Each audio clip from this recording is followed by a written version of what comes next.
নমস্কার, শুরু করছি আজকে স্পটলাইট। আর স্পটলাইট মানেই প্রতি রোববার নিউজ পোল বাংলার একদম বিশেষ অনুষ্ঠান। এই অনুষ্ঠানে প্রতি রোববারই আমরা নিত্য নতুন অতিথিদের আপনাদের সামনে পেশ করি। আজকে যে অতিথিকে আমরা পেশ করব তার একটু অন্যরকম পরিচয়ও আছে। মানে ধরুন, জাহাজ যে যিনি নাবিক হন, তিনি যদি কম্পাসে নজর রাখেন তিনি কিন্তু দিক ভ্রষ্ট হন না। কিন্তু নাবিক যদি জাহাজটাকেই অন্য ডিরেকশনে নিয়ে যান, জাহাজের মাস্তুলে যদি ওড়ে বিজয় নেশান, তাহলে কেমন হয়? হ্যাঁ, আজকে এমন একজন অতিথিকে আপনাদের সামনে আমরা পরিচয় করাবো। তার নতুন করে পরিচয় দিতে লাগে না, তিনি বহুল পরিচিত মুখ। কিন্তু তিনি জীবনের দিশাটাই বদলে দিয়েছেন, নিজেকেও যেমন বদলেছেন, বহু মানুষকে বলেছেন। আর আজকে স্পটলাইটে আমাদের অতিথি বিশিষ্ট অভিনেতা, সমাজসেবী, শিক্ষক ববি চক্রবর্তী। ববিদা, আপনাকে অনেক অনেক স্বাগত নিউজ পোল বাংলায়। Namaskar, Shomenda. And that was such a beautiful introduction. Thank you so much. I'm touched. আমার একটা বক্তব্য আছে যে এই যে মানে ধরুন দর্শকদের আমরা বলতে চাইছি, এই যে জীবনের যে ট্রানজিশন, মেরিন ইঞ্জিনিয়ার থেকে অভিনেতা, ট্রানজিশনাল পিরিয়ডটা কেমন ছিল? ট্রানজিশনাল পিরিয়ডটা না হওয়ারই ছিল। মধ্যবিত্ত বাড়িতে জন্মেছি, ভগবান একটু ইন্টেলিজেন্স দিয়েছেন, বাবা ডাক্তার, দাদু শিক্ষক, সুতরাং ওই রকম একটা ফ্যামিলি ব্যাকগ্রাউন্ড, ছেলেকেও তো ডাক্তার ইঞ্জিনিয়ার হতেই হবে। তো সামহাও মেরিন ইঞ্জিনিয়ারিং পাশ করলাম, এক্সন মোবিলের মতন একটা কোম্পানিতে চাকরি করলাম, সারা পৃথিবী ঘুরেছি, খুব ভালো কোম্পানি, খুব ভালো চাকরি, সব রকম সুযোগ সুবিধা, সব রকমই ব্যাপার। কিন্তু একটা জিনিস আমাকে সবসময় প্রেক করতো, যেটা ছোটোবেলা থেকে আমায় প্রেক করতো, আমাকে কে চেনে। আমার হতে পারে পকেটে প্রচুর ডলার্স, আমি সারা পৃথিবী ঘুরে বেড়াচ্ছি, কিন্তু আমার ওই অফিসের পরিসরে এছাড়া, আমার পাড়ার লোকজন ছাড়া আর আমার ক্লাবের লোকজন ছাড়া আমাকে কে চেনে, এই জিনিসটা আমাকে প্রেক করতো। এবং আমার সবসময় মনের মধ্যে একটা কাজ করতো যে আমার নিজেকে পরিচিত করতে হবে ভালো কাজ দিয়ে, গিমিক করে নয়, 4টে অ্যাফেয়ার করে, 5টা বিয়ে করে, মদ খেয়ে গাড়ি চালিয়ে দিলাম, চোখা চোখা কথা বললাম, কিন্তু আসলে সে মানুষটা একদম শূন্য, এইসব করে নয়, সত্যিকারের ভালো কাজ করে নিজেকে পরিচিত করা। কিন্তু এই একগাদা টাকা পকেটে নিয়ে ভালো চাকরি করে আমাকে কেউ চেনে না, এটাই। আমি অস্ট্রেলিয়ার রাস্তাঘাটে ঘুরে বেড়াচ্ছি, আমি ইউএসের রাস্তাঘাটে ঘুরে বেড়াচ্ছি, আমি সিঙ্গাপুরে ঘুরে বেড়াচ্ছি, নো ওয়ান নোজ মি। আমার কাছে সেই লাইফটা ভীষণ ওয়ার্থলেস মনে হয়, মানে যেটা আমার মায়ের একদমই মনে হয় না। মায়ের কাছে আমি যখন চাকরি ছেড়েছি, অনেক সেটেল ছিল, মায়ের মাথায় হাত, বলি কি এই কি এখনো বলে। আমার বাবা আমাকে ভীষণভাবে সাপোর্ট করেছেন। বাবার এক্স্যাক্টলি আজকে 1 বছর হলো উনি নেই। না, তাহলে কি এই চেনার মাধ্যমটাই কি অভিনয়কে বাঁচলেন? হ্যাঁ, বেসিক্যালি তাই। আর মানে পাকিচক্রে যেটা হয় না, এখানে যেটা লেখা আছে তার 1 ইঞ্চি এদিক ওদিক হবে না, এইখানেই লেখা ছিল সেটা। আমি 5th ইঞ্জিনিয়ার থেকে 4th ইঞ্জিনিয়ারের পরীক্ষা দেওয়ার জন্য আমাদের 8 মাসের লিভ থাকে, সেখানে অনেক রিটেন এবং ওরাল পেপার্স দিতে হয় এবং প্রচুর ট্রেনিংস নিয়ে তারপরে প্রমোশন পেয়ে 4th ইঞ্জিনিয়ার হিসেবে জয়েন করা, এটা হচ্ছে প্রসিডিওর। ওই 7-8 মাসের যে লিভ পেয়েছিলাম তার মধ্যেই আমি কোনো একটি খবরের কাগজের একটি বিজ্ঞাপনে লেখা আছে সন্ন্যাসী রাজার টেলিভাইজ করা হবে, সন্ন্যাসী রাজা, উত্তম কুমারের সন্ন্যাসী রাজা, এবং স্বর্গীয় তাপস পাল সন্ন্যাসী রাজা করবেন। তার বন্ধুর চরিত্রে একজনকে খোঁজা হচ্ছে, এরকম হাইট, এরকম এসে।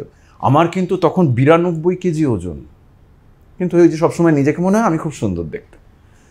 তো আমি সেখানে সামহাও আমার ছবি পাঠিয়ে দিলাম, খুব খারাপ ছবি, সেই ছবিগুলো পাঠিয়ে দিলাম, আমার বায়োডেটা পাঠিয়ে দিলাম, আমি সিলেক্টেডও হয়ে গেলাম। প্রথম দিনের শ্যুটিংয়ের যেটা আপনি বলছেন সেগুলো এটা না বললে আমি যে কেন ডিসিশন নিলাম যে আমি আর ফিরে যাব না, সেটা হচ্ছে এটার উত্তর।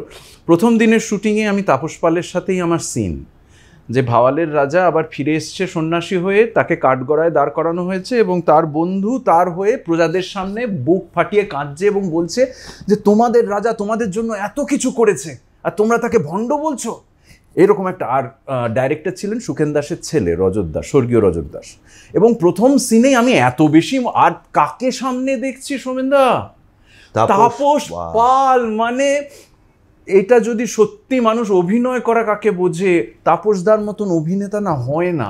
তার আমি অন্যদিকে যাচ্ছি না, কিন্তু তাপসদার মতন অত আন্তরিক অভিনয়, যেটা আমরা উত্তম কুমারকে দিয়ে এখনো আঁকড়ে রেখেছি কেন?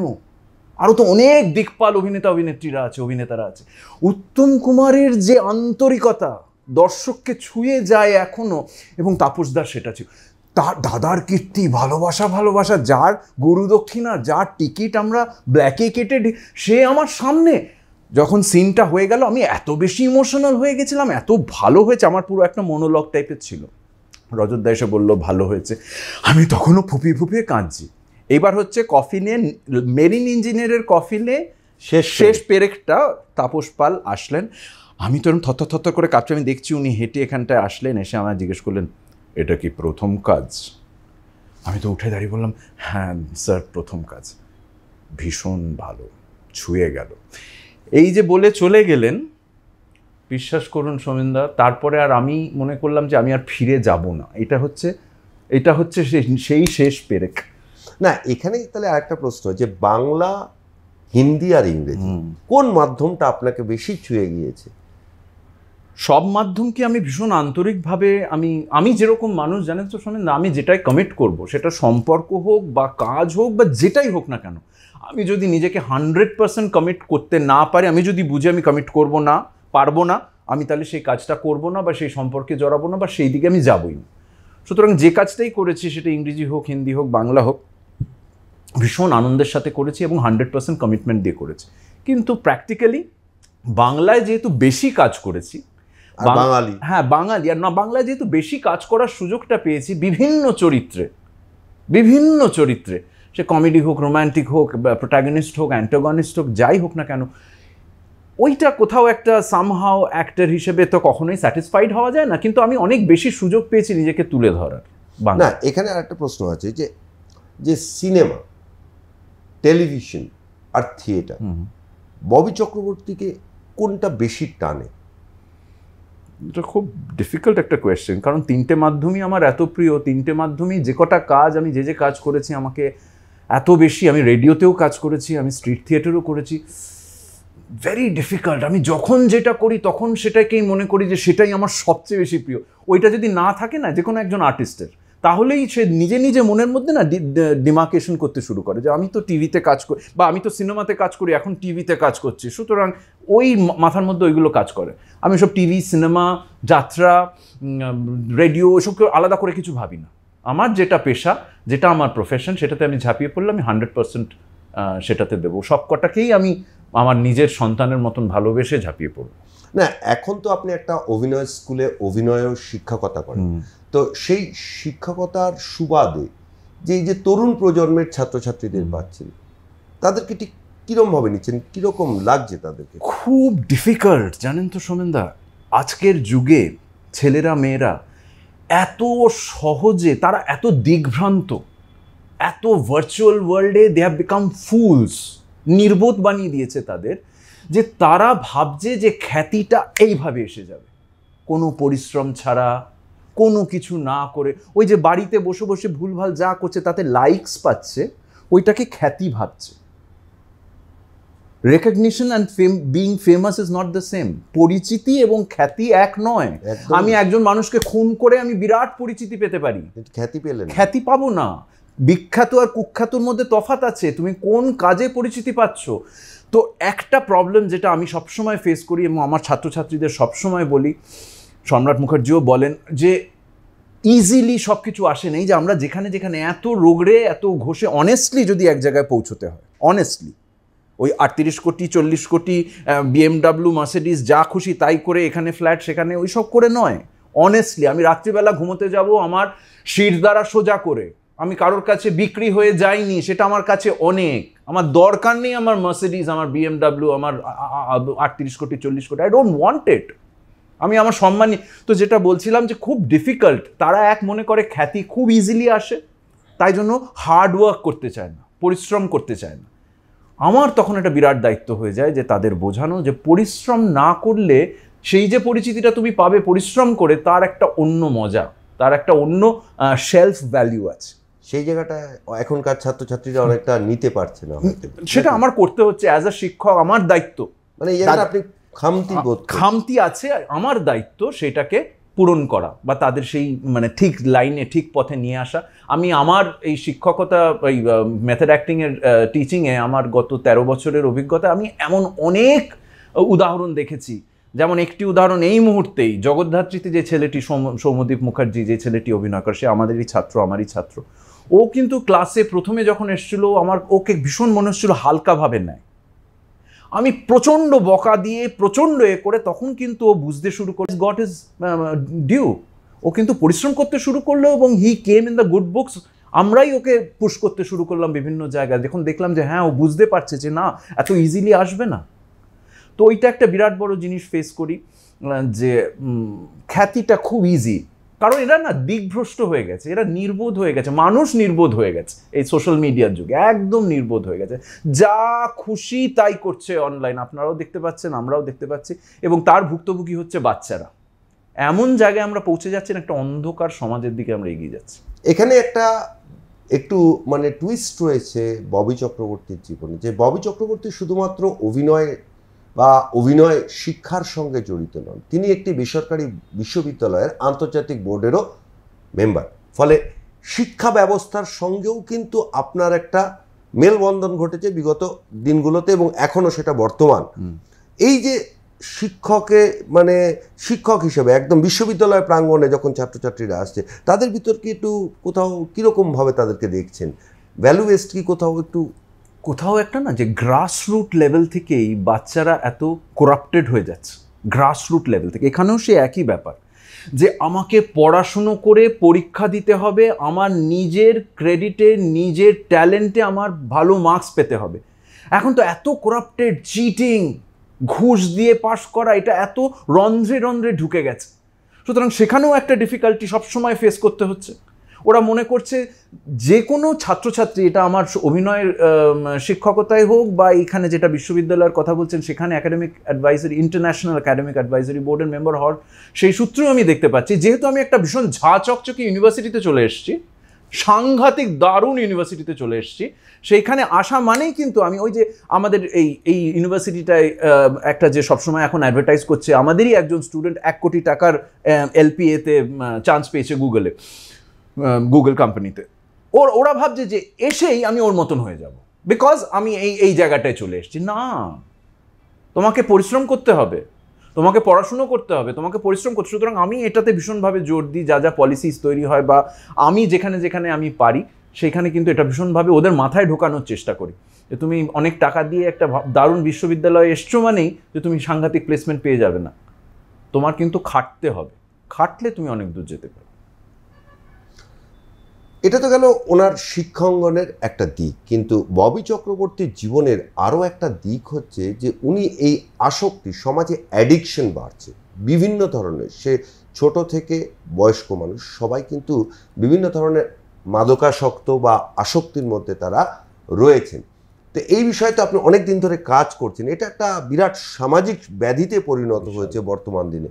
কেমনভাবে দেখছেন বা কাজ করতে গিয়ে কি ফিল করছেন? তার সূত্রপাতটা একটু বলে দিই। এটা সূত্রপাত কিন্তু আমার নিজের ফ্যামিলিতে, আমার নিজের বাড়িতে। আমার নিজের ছোট কাকাই এই নেশার কবলে পড়ে নিজে শেষ হয়ে গেছিলেন 29 বছর বয়সে।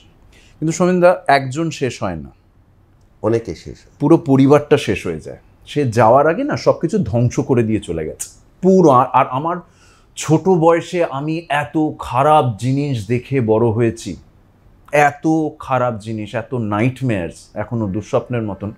আমি সবসময় চেষ্টা করি যে আর কোনো ফ্যামিলিতে যেন এরকম না হয়, তাই জন্য আমি না ঝাঁপিয়ে পড়েছি। কিন্তু প্রথম থেকেই, বাচ্চা বয়স থেকেই এটা আমার ইচ্ছা।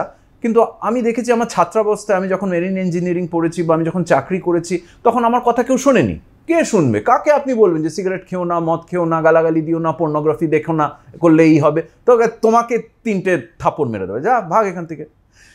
যখন 2006-07 পর থেকে যখন আমি ভিজিবিলিটি পেতে শুরু করলাম, আমার মুখটা যখন লোকে চিনতে শুরু করলো, ওই যে বললাম যে আমি পরিচিতি চাই এবং পরিচিতিটাকে ভালো কাজের মধ্যে দিয়ে আমি পরিচিতি চাই।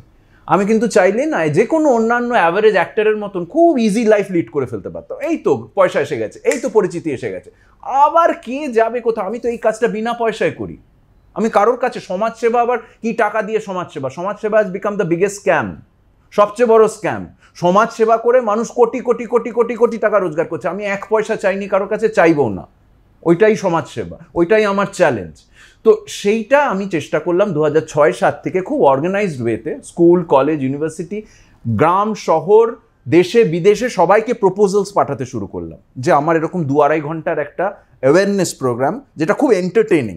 বাচ্চারা বুঝতে পারবে না যে আমি তাদের লেকচার দিচ্ছি, কারণ বাচ্চাদের লেকচার দিলে, আজকের দিনের বাচ্চাদের লেকচার দিলে তারা এক কথাও শুনবে, একটা কথা। তো খুব মজা করে আমার অভিনয় সত্তাটাকে কাজে লাগিয়ে, এবং তাদের আমি সত্যি মন থেকে ভালোবাসি। আমি যদি মন থেকে ভালো না বাসতাম সোমেনদা, আপনি নিশ্চয়ই এগ্রি করবেন, আমি সবার কাছে টাকা চাইতাম। আমি বিনা পয়সা নিজের তেল খরচা করে, নিজের সময় খরচা করে, কি কোথায় কার ছেলে কার মেয়ে, আমার কি দরকার? আমি এই কাজটা কিন্তু ভীষণ প্যাশনেটলি করে আসছি, করে আসবো। এবং সেইখানে আমি ঝাঁপিয়ে পড়লাম ওই 2007-08-09 থেকে একদম ভীষণভাবে অর্গানাইজড ওয়েতে। আজকে তো সেটা প্রায় 460টা ইনস্টিটিউশন অল অ্যারাউন্ড দ্য ওয়ার্ল্ডে পৌঁছে গেছে এবং আরও যাবে। আমি এই আপনাদের এই প্ল্যাটফর্মের মাধ্যমে আমি যারা যারা শিক্ষক, শিক্ষিকা এবং স্কুলের যারা যারা আছেন, অধ্যক্ষ আছেন এবং অ্যাডমিনিস্ট্রেশনে আছেন, আমি সবাইকে রিকোয়েস্ট করছি, আসুন আমরা সবাই হাত মেলাই। এটা একমাত্র ববি চক্রবর্তীর দায়িত্ব নয়, ববি চক্রবর্তীর রেসপন্সিবিলিটি নয় যে ছেলেদের, মেয়েদের, ইউথ, যারা যুবক, যারা যুবতী, যারা হচ্ছে আমাদের সমাজের ভিত, তাদের একদম যত আর্লিয়েস্ট পসিবল, একদম ছোট বয়স থেকে তাদের এই রকম, সেটা সিগারেট হোক, মদ হোক, এইটা তো সবচেয়ে বড় আসক্তি, সবচেয়ে বড় আসক্তি। এইটার মধ্যে দিয়ে যা যা তাদের মেন্টাল হেলথে যেভাবে তাদের মানে সাফার করছে, তারা যা ড্যামেজ করছে, এই সব কিছুর থেকে দূরে থাকার দারুণ একটা মজার, yet very very prospective and very entertaining yet very informative একটা অ্যাওয়ারনেস প্রোগ্রাম। তাই জন্য আমরা সবাইকে বলছি, যারা যারা এডুকেশন ইনস্টিটিউশনের সাথে যুক্ত আছেন, আমার সাথে হাত মেলান।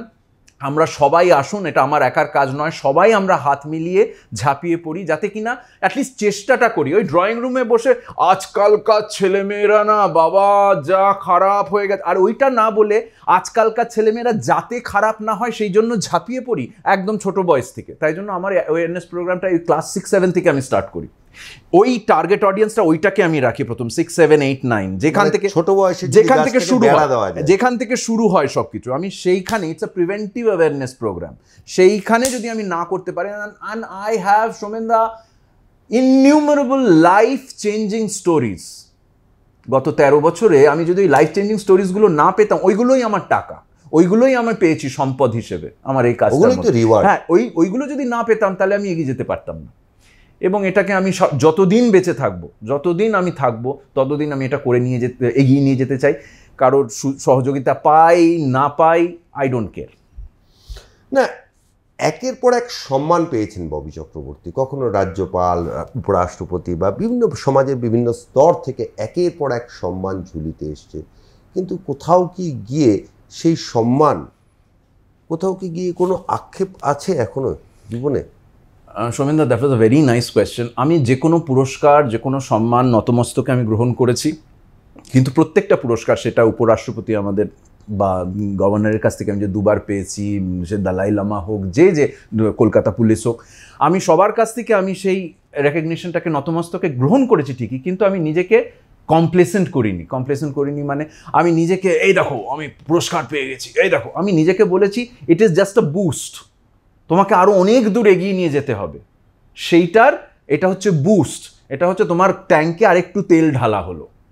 এই নয় যে তুমি একটা বিরাট কেউকেটা হয়ে সম্মান পেয়েছি। তাই জন্য আমি ওটাকে একদম বেশি মাথায় নিইনি। আমি তাদের ধন্যবাদ জানিয়েছি, আমি ভীষণভাবে অনার্ড হয়েছি, কিন্তু অ্যাট দ্য সেম টাইম সেটা আমাকে না আরও বেশি রেসপন্সিবল, আরও বেশি ক্ষুধার্ত করে দিয়েছে যে আমার এই অ্যাওয়ারনেসটা বিশ্বের প্রতিটি কোণায় প্রত্যেকটি বাচ্চার মধ্যে ছড়িয়ে দিতে হবে। আমি ওই রেকগনিশন অ্যাওয়ার্ডগুলোকে ওইভাবে নিই না। আমরা যদি একটু 2010-এর দিকে ফিরে যাই, 2010-এর দিক মানে দর্শকদের একটু মনে করিয়ে দিতে চাই যে সেই টেলিভিশনের রমরমার সময়, সেই 2010-এ আপনি যা খ্যাতি পেয়েছিলেন, যে একটা বিরাট ব্যাপ্তি, পরিচয়ের যে ব্যাপ্তি, যে পরিচয়ের জন্য আপনি মেরিন ইঞ্জিনিয়ারিং ছাড়লেন, তো সেই 2010-এর ব্যাপ্তি কি এখন আপনাকে কীরকম মনে হয়? 2010টা আমি একটু কারেক্ট করতে চাই আপনাকে। আমার প্রথম বিরাট বড় ব্রেক, মানে যেটা আমার জীবন একদম পাল্টে দেয়, মানে আমি একদম অন্য একটা মানুষ হয়ে যাই। আগের দিনও রাস্তায় বেরিয়েছি একটা মানুষ, আর তারপরের দিন রাস্তায় বেরোনো একদম আলাদা মানুষ, মানে লোকে আমাকে যেভাবে, সেটা হচ্ছে 2007-এ মিস্টার রবি ওঝা, স্বর্গীয় মিস্টার রবি ওঝার খেলা, জি বাংলায়। এবং আপনারা যারা যারা খেলা বলে সিরিয়ালটা দেখেছেন বা রবিজির যে কাজগুলো দেখেছেন, হি ওয়াজ আ মেকার পার এক্সেলেন্স। এইসব টিপিক্যাল 4টে অ্যাফেয়ার, 5টা বিয়ে, শাশুড়ি ননদ, পায়েসে বিষ মিশিয়ে দিচ্ছে, এইসব রিগ্রেসিভ জিনিসের মধ্যে উনি ছিলেন না। এত হৃদয় ছোঁয়া, এক আকাশের নিচে কবেকার সিরিয়াল বলুন, প্রত্যেকটা এপিসোড, আজকে টালিগঞ্জ ইন্ডাস্ট্রিতে যে অ্যাক্টর অ্যাক্ট্রেসরা কাজ করছেন, প্রত্যেকজন ওই এক আকাশের নিচে থেকে খ্যাতি পেয়েছে। তো 2007-এ খেলা বলে সিরিয়ালটা আমাকে একদম, ডক্টর সূর্য সেনের চরিত্রটা, একজন সাইকিয়াট্রিস্ট, আমার জীবনটাকে একদম পাল্টে দিল। এবং তার পরবর্তীকালে আরও দারুণ দারুণ কিছু পপুলার সিরিয়ালস আমি করলাম, পালাবদল, ওগবধূ সুন্দরী, আলুর বাসা। এবং আপনি যেটা বলছিলেন যে খ্যাতি পাচ্ছিলাম, প্রচুর রেকগনিশন আসছে, প্রচুর লোকজন ভালো অভিনয় হচ্ছে, তোমার অভিনয় ছুঁয়ে যাচ্ছে, আমার হৃদয় ছুঁয়ে যাচ্ছে, এসব সব কিছুই শুনছি। আগেন আমি সবসময় নিজেকে খুব ব্যালেন্সড রাখি। আমি নিজেই জানি মা লক্ষ্মীর মতন এই খ্যাতিটাও এরকম আসবে, এরকম যাবে, আর এরকম আছে, এরকম যাবে। সে তুমি যতই ভালো অভিনেতা হও না কেন, যতই ভালো মানুষ হও না কেন, তুমি যদি 1 বছর 2 বছর কাজ না করো, যে মানুষটা তোমার পায়ে এসে জড়িয়ে ধরেছিল, সেই মানুষটা তোমাকে এরকম ভাবে তাকিয়ে তোমার দিকে, কে রে ভাই, এরকম। তখন না তোমার ওই ভালো মানুষ এইরকমই দেখনদারিটাই সব, তার কাছে আউটলুকটাই সব, ভিতরের মানুষটাকে জানতে চায় না। এনিওয়ে, তাই জন্য না আমি ভীষণ নিজেকে ব্যালেন্সড রেখেছি। আমি আমার জীবনের যে গোলসগুলো, সেগুলো ভীষণভাবে সেট করে নিয়েছি আমি। তাই জন্য সেটা খ্যাতি হোক, যে একটু আগে আপনি অ্যাওয়ার্ডের কথা জিজ্ঞেস করলেন, এগুলো কোনো কিছুকেই আমি না ভীষণ সিরিয়াসলি নিইনি, কারণ আমি জানি এগুলো আসবে যাবে। What is important to me is, আমি যেরকম মানুষ, আমার সততা নিয়ে, আমার হার্ডওয়ার্ক নিয়ে, আমার গোল নিয়ে, আমার মা বাবার আশীর্বাদ নিয়ে, যেটা আমি তখন বললাম সেটা হয়তো মানে স্কিপ আউট করে গেছে। বাবা নেই 1 বছর, আজকে এক্স্যাক্টলি 1 বছর, সেই দিনটা আজকেই সেই দিন, 1 বছর নেই। এবং বাবা আমার অভিনয় জীবনে আসার জন্য বিরাট বড় মানে সাপোর্ট আর কি। মা অতটা সাপোর্ট করতেন না, ফর অবভিয়াস রিজন, যে কোনো মাই তাই করতেন। কিন্তু বাবা যেহেতু অভিনেতা ছিলেন, নিজের জীবনে ডাক্তার হওয়া সত্ত্বেও অভিনেতা ছিলেন, তো বাবা বুঝতে পারতেন যে একজন অভিনেতা, একজন শিল্পীর যে খিদেটা বা শিল্পীর যে রেকগনিশনটা, সেটা টাকা দিয়ে মূল্যায়ন করা যায় না। তো যাই হোক, যেটা আপনার প্রশ্ন ছিল, আমি কখনোই সেগুলোকে সিরিয়াসলি নিইনি।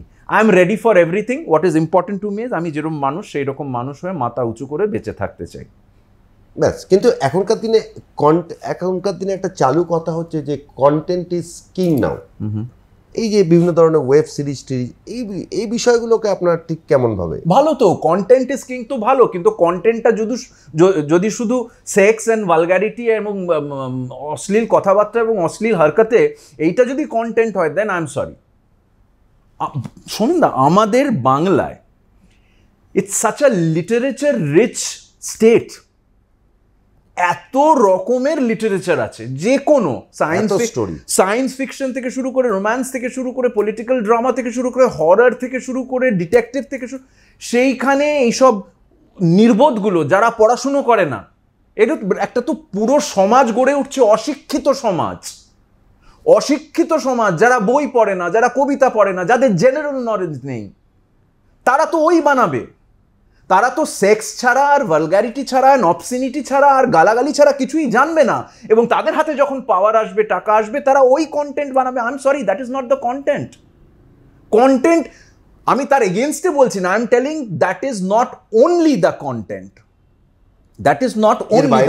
এর বাইরেও একটা বৃহৎ, আমাদের বাংলার এত লিটারেচার রিচ। আমার খুব দুঃখ লাগে যে ওটিটি মানেই কি এই, ওটিটি মানেই কি নগ্নতা, ওটিটি মানেই কি মানে ভালগারিটি, ওটিটি মানেই কি গালাগালি। এবং এই অশিক্ষিত যে প্রজন্ম বড় হচ্ছে, যারা বই পড়ে না, যারা বই যদি না পড়ো, তুমি যদি সাহিত্য চর্চা না করো, তুমি জানবে কি করে যে আমাদের এই সাহিত্য আছে? জানবে না তো।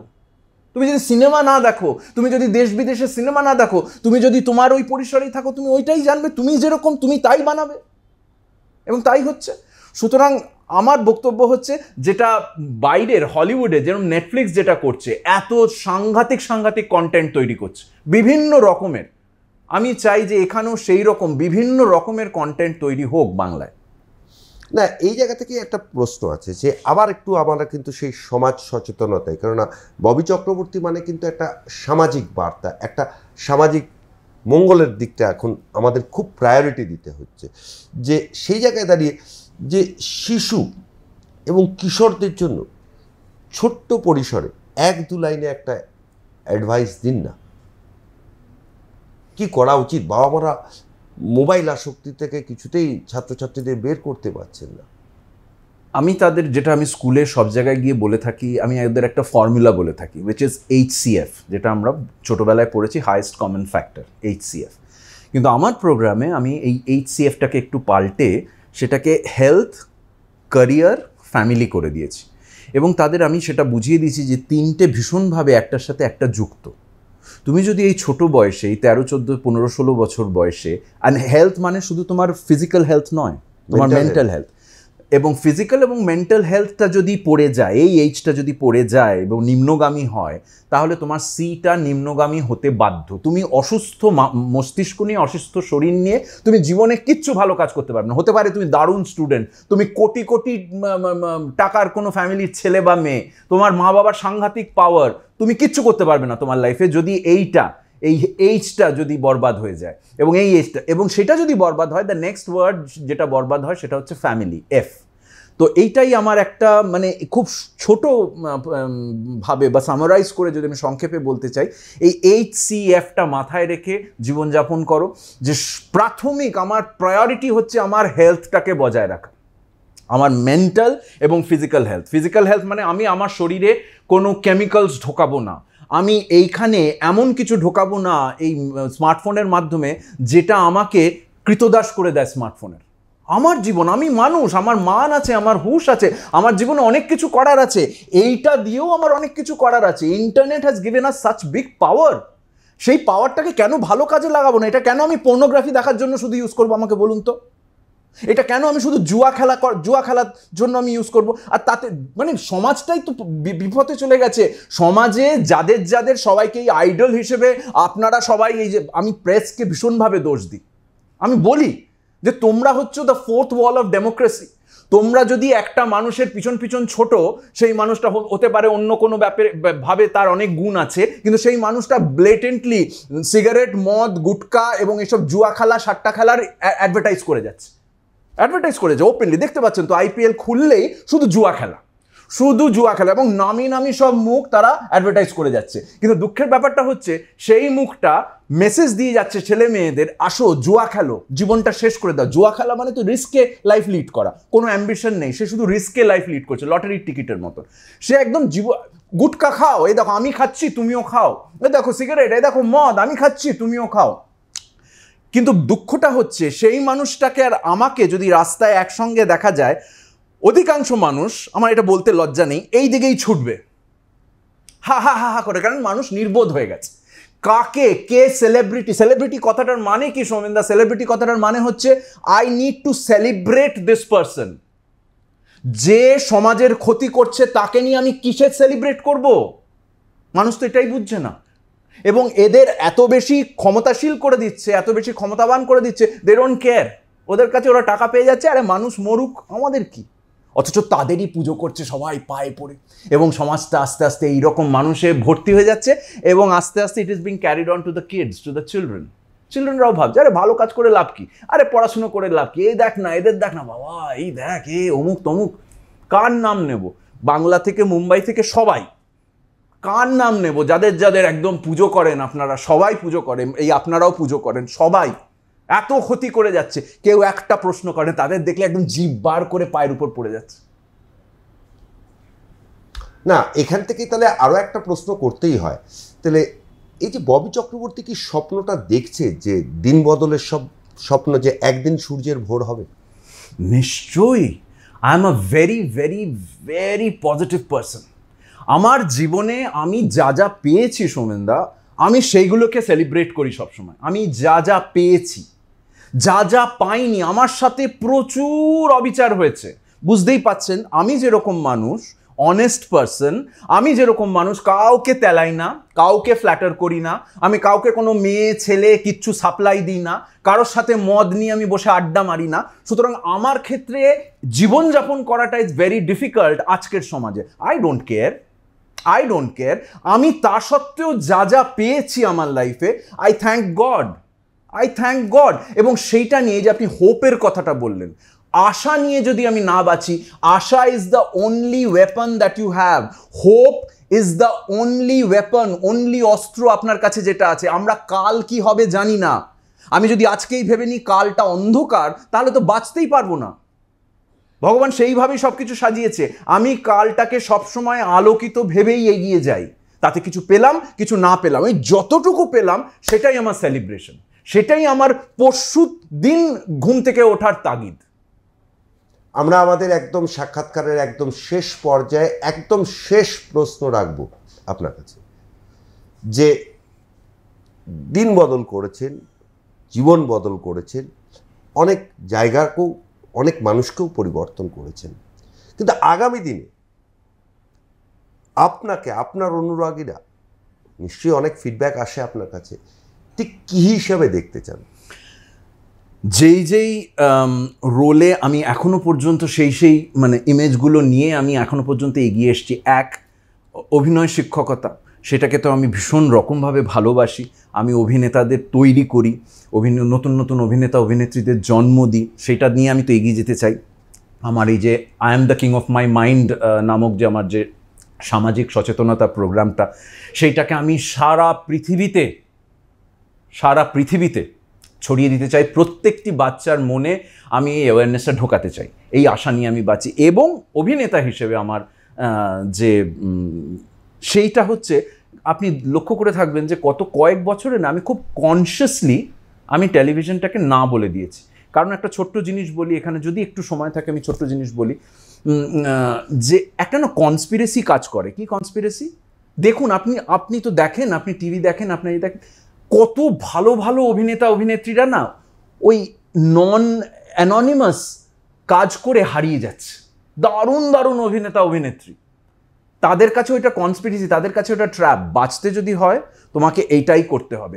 তাদের বয়স নয় ধাড়ি ছেলে মেয়ের বাবা মা কাকা চাচা হওয়ার, কাকা কাকি হওয়ার, কিন্তু তারা অ্যাকসেপ্ট করে নিচ্ছে। আমাকে কত রকম রোলের অফার আসে, কালকে পর্যন্ত এসছে। আমি বললাম না, আমি জানি আমাকে একদিন না একদিন সেগুলো করতেই হবে, কিন্তু এখন আমি নিজেকে ভীষণ মেনটেন করি, আমি নিজেকে ভীষণভাবে, আমি এখন কোনোভাবেই নিজেকে I can't picturise myself as an anonymous, যেই চরিত্রের কোনো মানে পরিচিতি নেই, যে চরিত্রটা শুধু একজন বাবা কাকা, তার কোনো কিচ্ছু নেই, সে যদি দাঁড়িয়ে আছে, আমি ওই রকম চরিত্র অভিনয় করতে চাই না।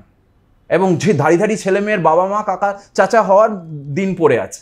আমাকে যদি কেউ দারুণ কিছু অফার করে, সাংঘাতিক ভালো কিছু অফার, কিন্তু কারণ সোমেনদা, আমি তো এই অভিনেতাদের ভিড়েও হারিয়ে যেতে চাই না। ওখানে সেই প্রথম প্রশ্ন, আমি ভিড়ে হারিয়ে যাওয়ার মানুষ নই।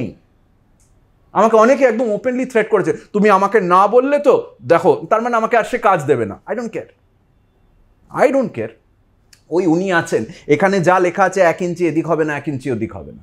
সুতরাং I am waiting for something very good, television হোক, সিনেমা হোক। আমার 2টি সিনেমা রিলিজ হওয়ার মুখে, সেই দুটো ভীষণ ভালো ছবি, সেই দুটো রিলিজ হওয়ার মুখে। টেলিভিশনেও কথা বলি, কিন্তু ওই যেভাবে ওরা অফারটা করে আমি বুঝে যাই যে আগেন ওই কনস্পিরেসি, যে একে একদম অ্যাননিমাস করে দাও।